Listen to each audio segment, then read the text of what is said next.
Trouble shooter DK Shivakumar ಅವರಿಗೆ ನಿಜಕ್ಕೂ ಇವಾಗ ಟ್ರಬಲ್ ಆಗ್ತಾ ಇದೆಯಾ ರಾಜಕಾರಣದಲ್ಲಿ? 2.5 ಗಂಟೆ ಸಭೆ ಮಾಡಿದ್ರು ಲಾಭ ಆಗಲಿಲ್ಲ. ನೋ ವೇ, ನಾನು ರಾಜೀನಾಮೆಯನ್ನ ಹಿಂಪಡೆಯಲ್ಲ ಅಂತ ಹೇಳಿದ್ದಾರೆ ರಾಮಲಿಂಗಾರೆಡ್ಡಿ.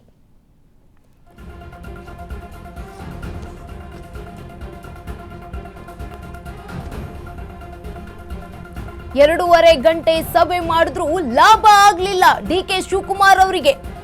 ನೋ ವೇ, ನಾನು ರಾಜೀನಾಮೆಯನ್ನ ಹಿಂಪಡೆಯೋದಿಲ್ಲ ಅಂತ ಹಠ ಹಿಡಿದುಕೊಂಡು ಕುಳಿತಿದ್ದಾರೆ ಶಾಸಕ ರಾಮಲಿಂಗಾರೆಡ್ಡಿ. ಹಿರಿಯ ಶಾಸಕರು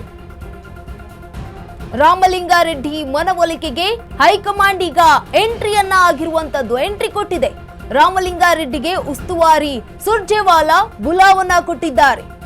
ತಾಜ್ ವೆಸ್ಟ್ ಎಂಡ್ ನಲ್ಲಿ ಹಾಸ್ಟೆಲ್ನಲ್ಲಿ ಮಾತುಕತೆಯನ್ನ ನಡೆಸಲಿದ್ದಾರೆ ರಾಮಲಿಂಗಾರೆಡ್ಡಿಯ ಜೊತೆಗೆ